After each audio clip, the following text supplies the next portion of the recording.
Lara Croft was born in 1996 as a video game. But she didn't just stay in the world of blocky pixels for long. She landed in her first comic book just 1 year later. Then she moved to the world of the big screen in 3 separate movies. Now she's the star of a shiny new animated Netflix show, Tomb Raider: The Legend of Lara Croft. Hey everybody, and welcome to the Plugged In Show. I'm Paul Acey. Yes, Ms. Croft raids more than tombs. She's adventuring through the wide, wide world of entertainment.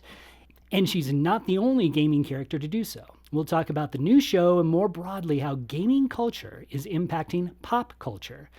And joining me for that conversation is Emily Chow, who reviewed the TV show, and our gaming expert, Bob Hoos. Welcome. Hello, hello. Hello. So, for the icebreaker, this feels like a no-brainer for this conversation. Yeah.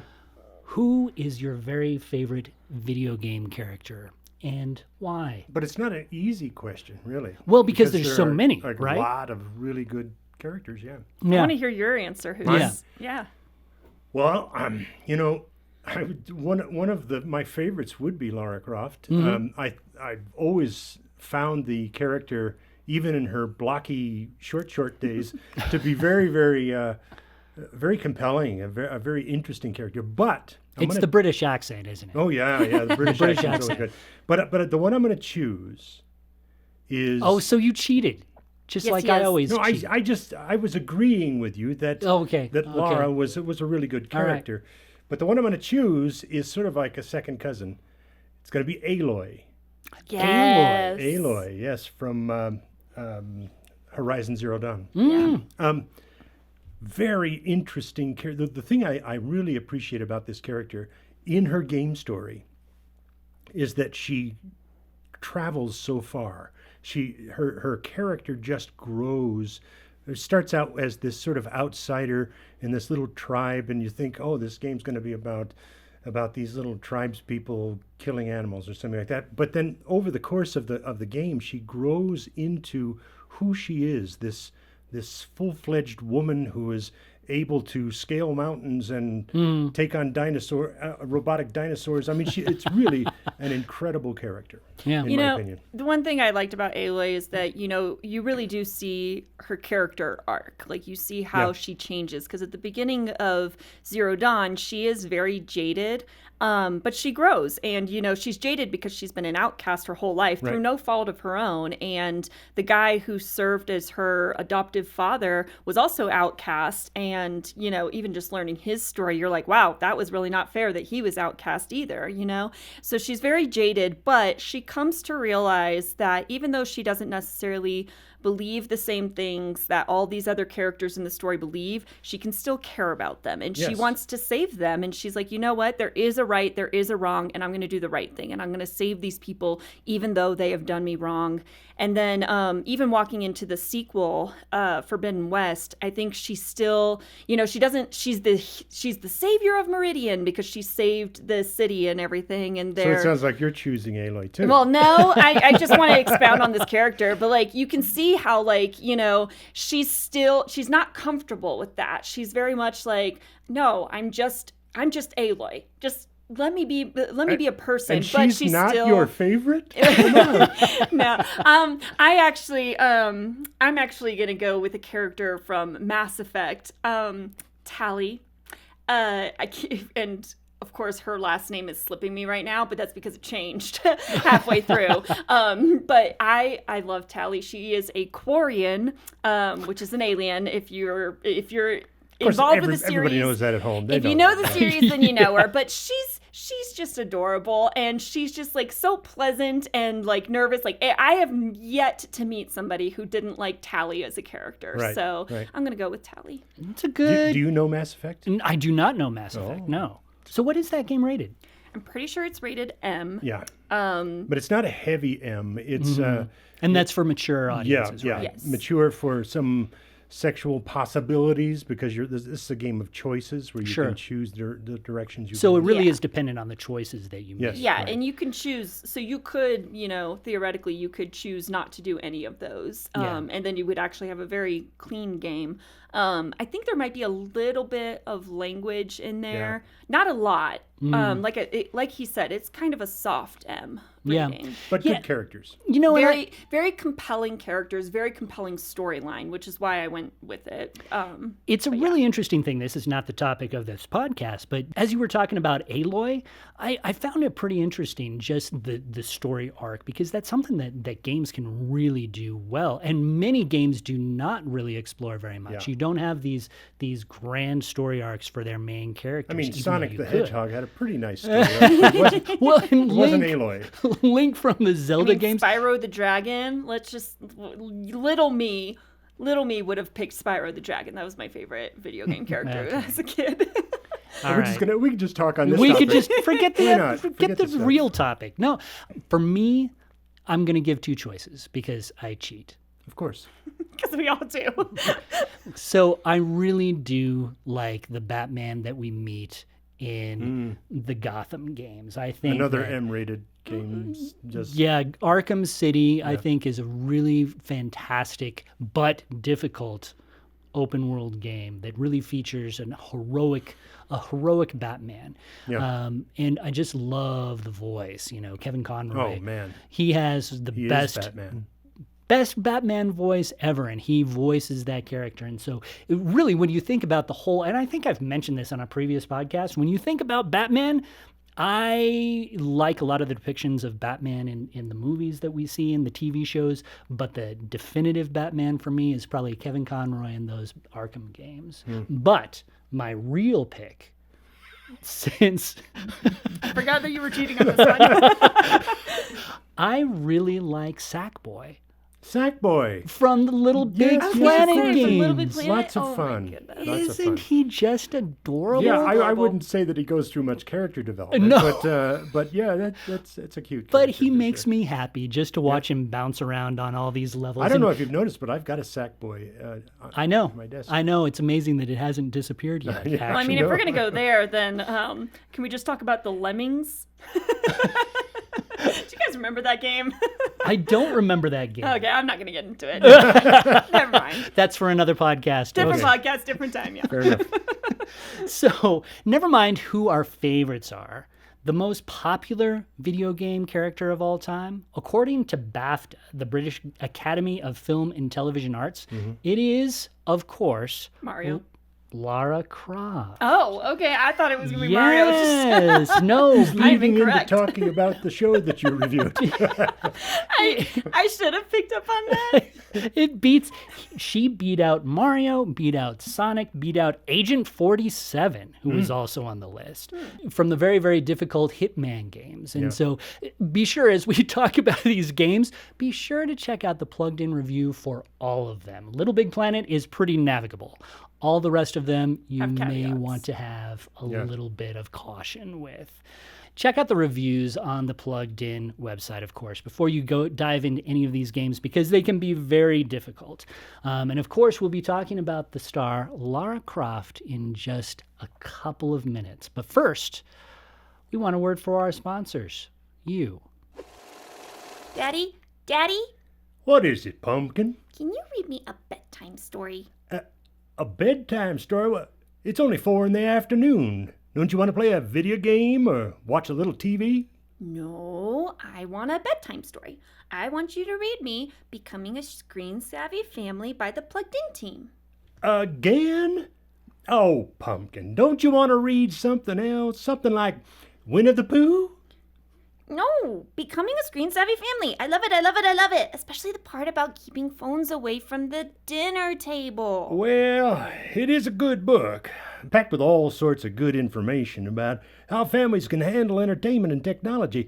But look at this. We've read my copy so much it's falling to pieces. And you've drawn crayon pictures all over Chapter 4.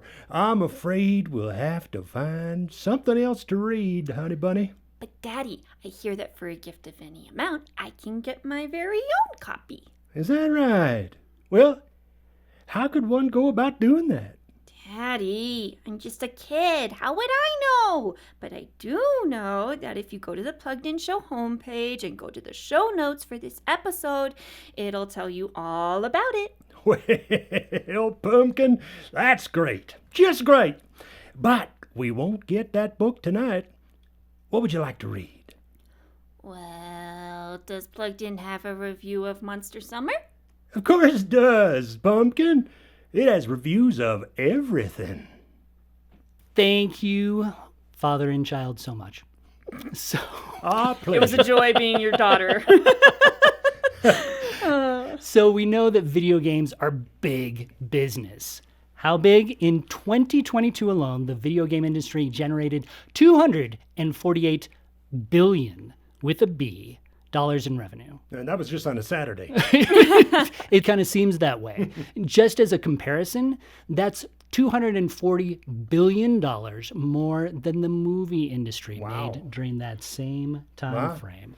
Which you don't think of it that way. I mean, you stop and think about movies. Movies are the top dog, right? Right. Not Not so so much, much. yeah. Not so much. So it really stands to reason that a lot of like movies, TV shows, they would be looking to the video game industry for inspiration. And the latest is, of course, Netflix's new show, Tomb Raider, The Legend of Lara Croft. Emily, you have seen the entire series now, even though it just came out today. So tell Because that's how good we are at Plugged She's In. quick, yeah, she's fast. Tell me a little bit about it. What is it about? Well, it's about Lara Croft. There you go. So this story, it does kind of take place in the Lara Croft universe in that you do kind of go into it knowing who she is already. The story picks up after she experiences a tragedy on one of her missions and loses a friend as a result.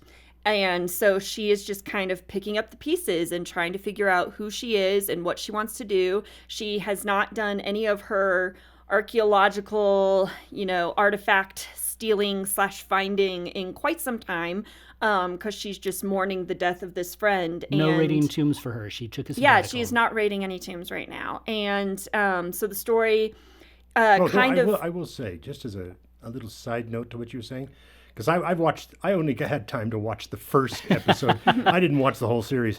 But in the first episode, if you don't know anything about Lara Croft, it is set up so that you could come in as if you're just being introduced to this character. I guess, yeah, I mean, it does. It very early on, the very first episode, when it opens, it does show, oh, this is a tomb raider. This is what they're doing. They're raiding these tombs to take this artifact and make money off of it. But then it cuts to, some time after that, after her friend has passed away. And so basically what's happening is she's kind of been lost, and she has some other friends who are trying to, get her. They're like, you need to do something with your life. You can't just keep mourning. He wouldn't want you to keep mourning. You've got to move on with your life, And they're trying to help her get back on her feet. And she kind of gets pulled back into the tomb raiding because what happens is she listens to her friends and she goes back to her home. Her father was a tomb raider before her, so her home is just Croft Manor. Filled with all these artifacts. Filled with so many artifacts. And she's like, you know what? I'm going to get rid of all of it. And so she's like, I'm going to donate it to a museum. No garage sale for her. No garage sale. No, when It's a you're that shame. rich, you don't need the money. donate to a museum, apparently. But at the night of the auction for all these museum artifacts, somebody breaks into her home and tries to steal the last artifact that she did take, the one that led to her friend's death. And that's when she realizes, oh, there's something going on with this artifact. Like, why is this such a big deal? And so she gets pulled back into the world of tomb raiding, and then the show just goes from there. Without giving away any spoilers, that's the premise of the show. Yeah. But actually, the thing that I liked about the first episode was that they had her wearing the classic shorts and shorts and t-shirt, that she from the early games, and that was there was all just this, sort of a nice callback. this and this all is an this hubbub. animated show, right? Right, it's an animated show, but there was all this hubbub about that outfit and how people hated it and all that sort of thing. But I liked how they sort of did that callback. Sort of It a definitely callback. was a callback, but it didn't feel exploitive. No, not at all. I know that's the other thing that comes along with Lara Croft as a character is, people kind of look at her as this sex symbol. And I know that when when they put her on the big screen, first with Angelina Jolie and then later with Alicia Vikander, I remember I've read articles and interviews from both of them, and Angelina Jolie especially. So like they wanted her to really look played the video into it. game character part, to the point where they artificially enhanced parts of her to match the character, and it hurt her. Like, you know, like she was just like, why do we have to do this? Like, you know, like it, so like it was a painful experience, I think, for her. They did not do it with Alicia Vikander though, and as a result, she kind of got criticism in the opposite direction, Wow. you know, because she didn't look exactly like the video game character, and so it was like a lose-lose situation, it felt like.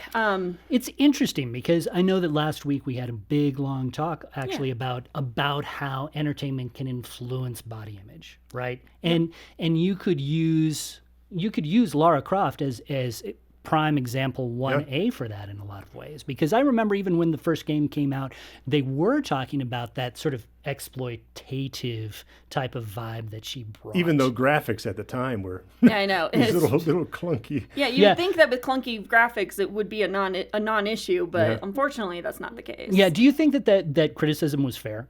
No. In neither case I thought it was fair. I think that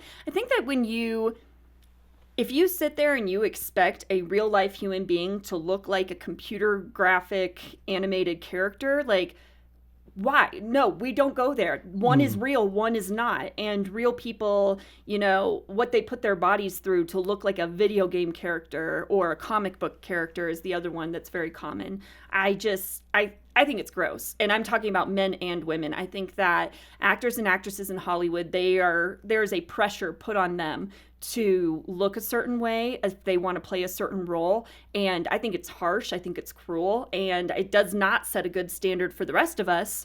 You know, the one benefit that those people have is that it's kind of part of their job. They can hire professional trainers and chefs and all that other stuff. Most normal people can't do that. Yeah. And But I'll tell you, give me a Superman body any day. you know what you want? You want the super serum that Captain America takes. Yeah, Then you there don't you have to go. do the work. You There just you take go. the That's medication. right. Poof. So as we're talking about sort of how Lara may present herself, this is an animated show, right? Tell me a little bit about the other. I just want to throw this in. I feel like one thing I did like about this show is it actually did kind of feel like it was steering away from the body image. Like Hoos mentioned, you know, she does have that callback outfit that is traditional Lara Croft Tomb Raider, but I think that's one thing they did that I really liked. At one point, when she's at this, you know, this fancy gala event and everything, she's got this gorgeous dress on. She's wearing shorts underneath and tennis shoes. Yeah. You know, like, and I was just like, that's my kind of girl. And then she, you know, somebody's like, oh, I love your dress. She's like, it has pockets. And I'm like, yeah, it does. Oh, pockets. Those are so important. It's so important. Like, Especially you with don't tennis even, shoes. you don't Especially even with know. tennis But shoes. like, seriously, it was such a cute thing because I was like, see, it's like, it was very, I feel like it was very consciously saying, yeah, we are not going to sit here and focus on what she looks like. We're just going to have fun with this character and we're going to have fun with this story. So tell me about that story in terms of what parents need to be aware of. Are there issues that we need to be aware of before we let our kids watch? Absolutely. I think that this show kind of steers, I believe it is self-rated as TV 14. Yeah. And rightly so. There's a little bit of language. There's some violence that can be a little graphic, even though it's animated. It's not super sexualized, but there are like romantic relationships. One of her friends is gay, and you see him dancing with another male character at somebody's wedding.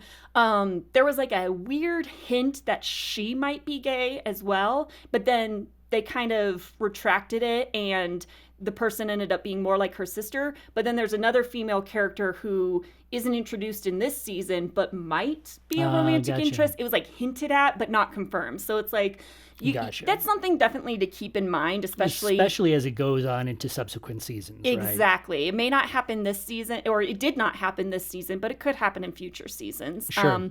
That was never, like I said, it was not confirmed though, so I could be completely wrong. That was just the impression I got. I think the biggest thing that parents need to watch out for though is the spirituality.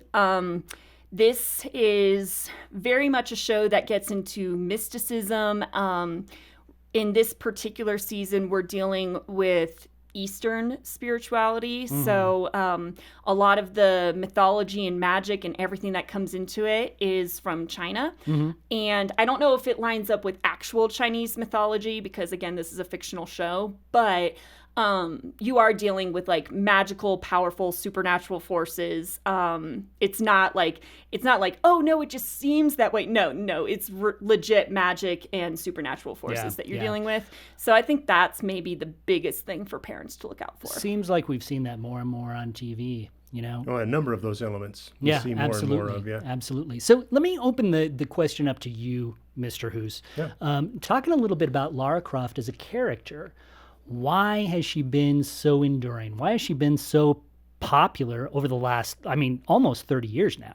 I believe it's for the very same reason that a lot of these video games are becoming movies and entering into TV shows and things like that. I believe it really has to do a lot with the story behind her, the story behind these characters. There's something about Lara Croft that was always very appealing. You were talking about that British background and her dad being an archaeologist and explorer and all. It's just this rich story background. And she's a very likable character. Yes, when you very play likable through these games. And also just the old games especially. I loved the exploration and all the different environmental puzzles you had to work through. So the games themselves were really fun, along with this rich character. And I believe that's why she's been as enduring as she has been. Yeah.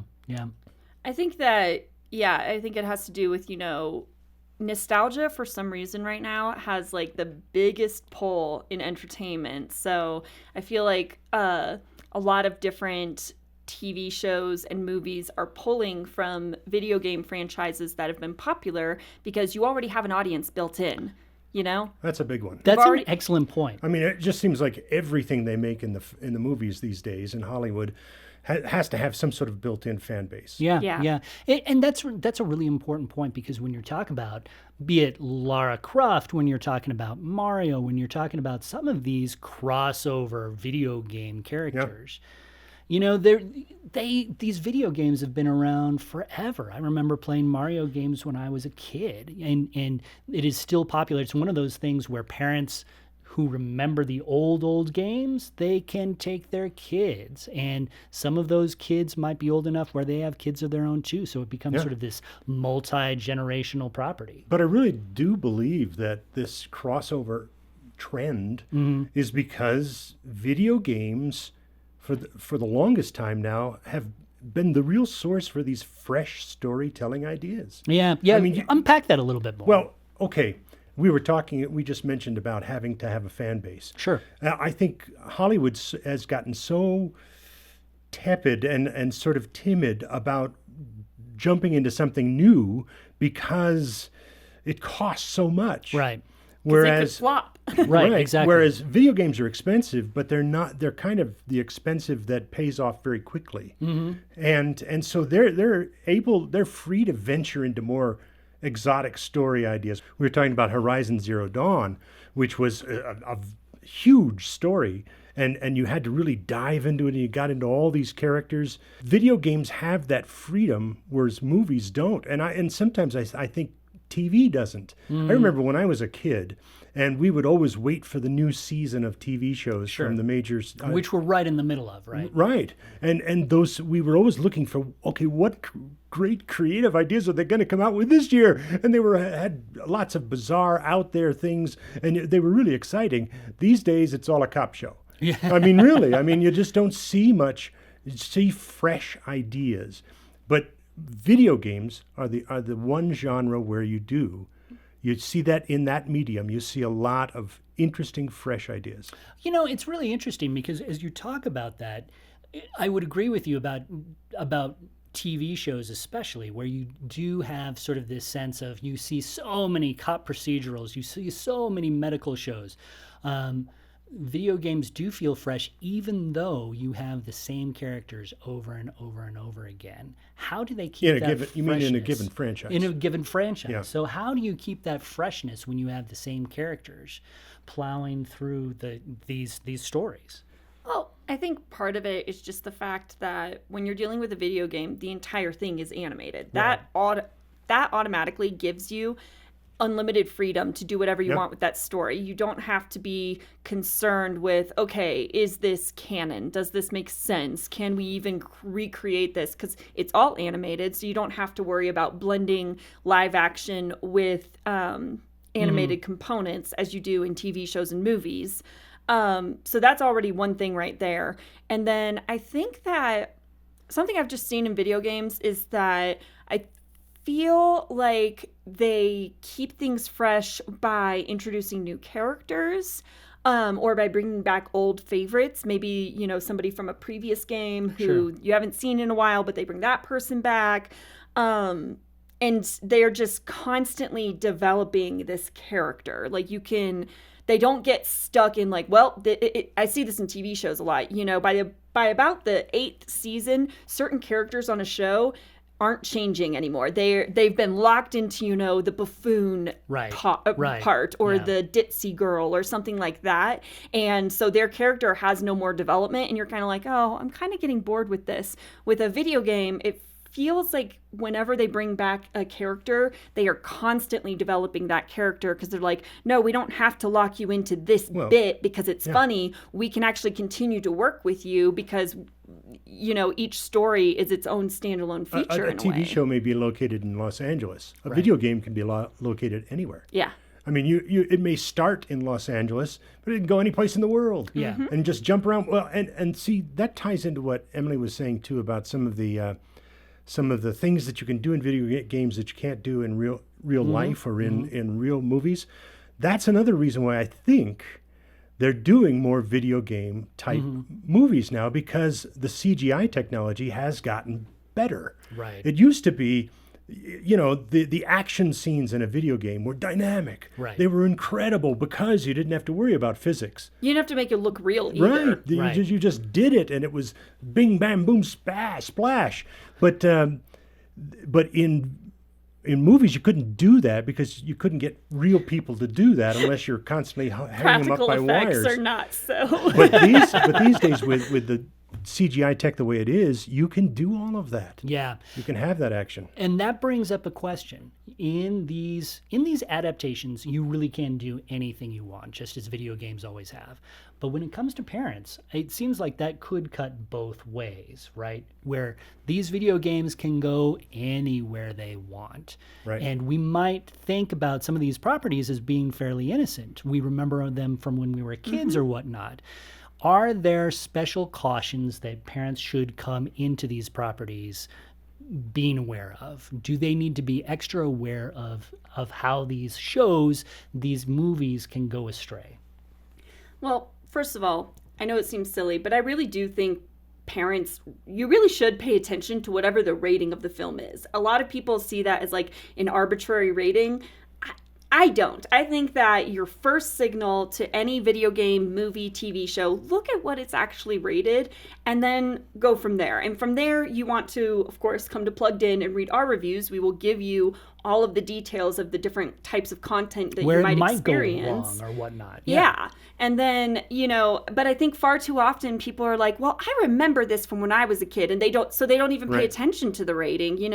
I had one of my in-laws, went to turn on the Fallout TV series with my nephew, and I looked at them and I said, turn this off. And they were like, why? It's based on the video game. And I was like, because it gets nasty real quick and it's not appropriate for an 8-year-old. And they were like, oh, okay. And neither is the video game. Well, neither is the video game, but he was remembering from when he was a kid and played that video game. Maybe not the best decision on his parents' part, but, so he was just, and what we talk about this all the time on the Plugged In show. We often remember things from our childhood through like this weird filtered lens where we were like, oh wow, I didn't realize there were that many F words in the Breakfast Club. You know what I mean? And so there are certain things that we just do not remember because we have that filter of when I was a child, this was so much fun, And so when we have our own kids, we want to share that experience with them, but that's not necessarily a wise decision. Yeah, along that same line, you may have heard a particular title, but never actually even seen the game. You may have seen it all over online. Like for example, you hear a title called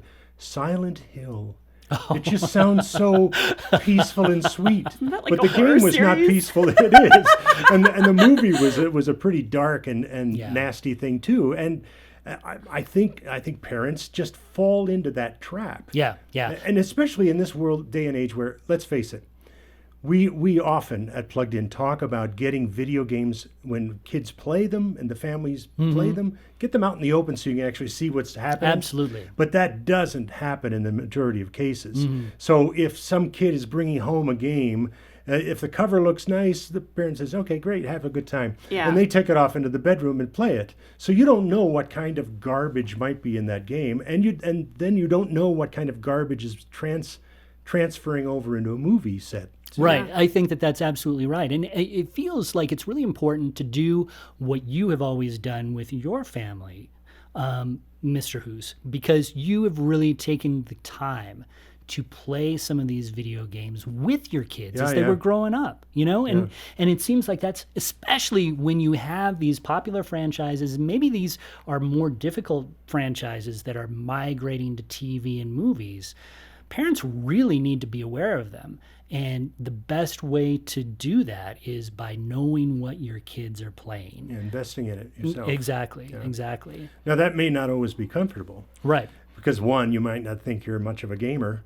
And two, you might get in there and think, oh man, I hate this game. But that's okay. At least it informs you. And if you hate it that bad, there's probably good reasons why. Right.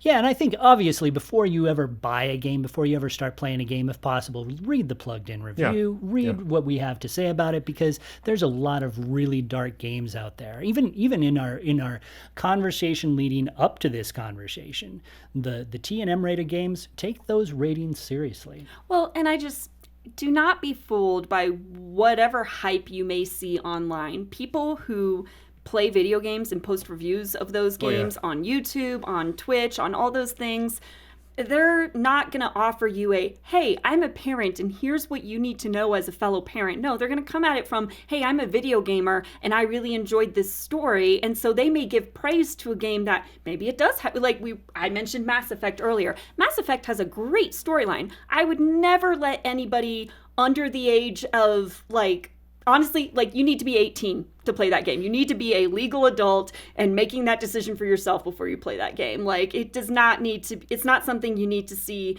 in a kid's, Steam library. I was on a review site, and one of the games they were reviewing was a Resident Evil game, which game. If you know, it is a very dark game. Oh man! And this was one of those sites where they would let parents or adults chime in with their opinion of the game.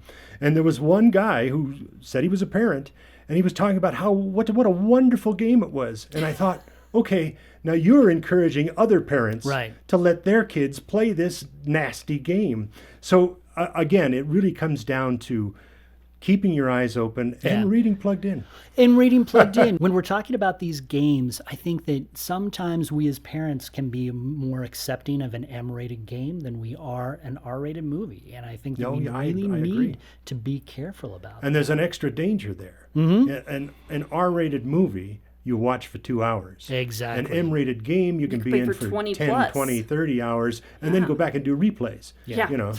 Yeah. One other thing I think parents just need to remember, your kid may have different sensitivities than you did. So even if you played this game through and maybe you played it when you were a teenager and you were like, it's fine. I remember what was in it. I'm fine with this. My teenager can play it.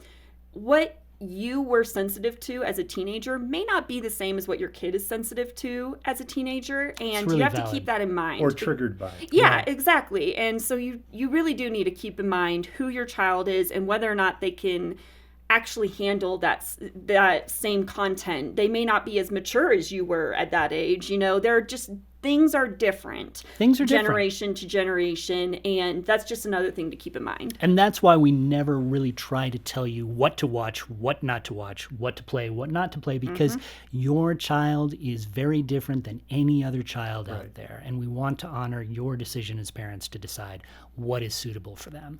So be sure to check out the Plugged In reviews for everything. But know that these franchises, these video game characters, they are not going to go away, and you are going to see them in and more media across the gamut. Thanks, guys. And now it is time for the game. And we are going to do The game. the game. And we're going to do Name That Movie. And of course, although we may have done this game previously, we are going to go ahead and do it again. We are going to talk about video game movies or video game movies that are inspired by video games or movies that feel like video games. We'll just open it up to all of those. Sure. So sure. you have to say one sentence and let the rest of the team guess One what's log going line on. and you guys guess. Exactly. Shall I try? Why don't you go ahead? Okay. An avid gamer gets the chance to slip behind the wheel of his own video game dreams. Tron. Nope. Oh, I know this one that I You can already guess guessed. again. Gran Turismo. Yes. yes, Okay, that's it. I was not going to guess that. So That was the slip behind the wheel. It was the Yeah, hint, but- yeah. Well, I I knew was that was thinking of those cool little bikes on the Tron movie. Yeah, well, that's I thought true. That would've would been work pretty too. cool. no, I was definitely. I knew that was your hint, and I was like, I don't know. All right, I'm going to go next, just Okey-dokey. because. All right. A non-player character that is an NPC discovers that life is more than just getting shot up by bank robbers. He can even be the hero. Wreck-It Ralph. No, That's a- no. But that would be a good guess. What was the name of that one? It was. Doot, doot. I know. I hate it when I see the picture. I see the lead character, and my brain can't come up with a title. And it would be... Old withered brain says, Free Guy. "Free Guy." Yeah, there you go. There you go. Free Did you see Guy. that one? No, I haven't. That would Oh. be why I didn't guess it. I haven't Okay, seen that- either of yeah, those that- movies. It's a clever movie, but check out the Plugged In review. I didn't review them, so I didn't watch them. I know, that's sort of the case when you're working for Plugged In. I know. You see the movies, you review. I see so many movies, and I'm just like, I don't want to have to go and watch more movies right now. All right, right. so Em, tell me your pick. All right. An electric mouse helps a young man discover the mystery behind his father's disappearance. An electric Electric mouse. Wow. Man, that's a toughie. That is. Young man, father's disappearance. Wow. Am I going to feel really dumb when I hear what it is? I don't know. We'll find out. All right, do you have another hint that you can It's give us? not Mortal Kombat. Pika! Oh! There you go. Yeah. Pikachu. It was, Pokemon. Detective It's like Pikachu, Detective yeah. Pikachu, Pokemon Pikachu Detective or something like that. Yeah, But yes, yeah, ironically, I haven't seen that movie They're either. all in. All those words are in the title somewhere. That was No, a I great thought hint. Electric Mouse would get it because, like, I hear Electric Mouse, I immediately think of Pikachu. Because, do you? Oh, yeah. Because I, that's like never his. think of him as a mouse. If you have ever played one of their games, if you go to the Pokedex, it describes him as an electric mouse. Oh, see, wow. you know, it's kind of interesting because I was thinking of a little wind-up mouse that Yeah, had me like too. sparks I was going thinking of a on. little robot mouse. Exactly. I was thinking, what is this? No, not so much. They made a video game about this? No. No. Man, thank you guys so much for We were really lousy at that game. That's an interesting one. Our listeners will need to tell us, have we done that game before? I think we have, and I think maybe that's why our selections this time maybe were a little bit tougher. a little tougher. A little bit tougher. Thank you guys so much for joining us today. I thought this was a really fun conversation, and thank you, listeners, for listening. Thank you, viewers, for viewing. And now that we're done talking, we would love for you to connect with us. Tell us about your favorite video game characters. Tell us about your favorite video games. Come on, guys, you can do it. You can do do this. it. You can do it. Have you watched the new Lara Croft Tomb Raider show on Netflix? We'd love to hear what you thought about it too. So be sure to chime in, and you can let us know on Facebook, Instagram. You can send us an email at team@thepluggedinshow.com. You can leave us a voicemail on the Plugged In Show homepage. But I should mention that we can't read smoke signals anymore. It's a shame. We turned that machine off. So. It's a shame. If only we still had that that ability, but we don't. So be sure. Flags, waving flags. No, I don't think that one's Waving working either. In any case, we really appreciate you listening in to us, our crazy conversations, and be sure to listen in next week when we talk a little bit about how artificial intelligence is shaping adolescence. And we'll talk about Agatha all along as well on the next episode of The Plugged In Show.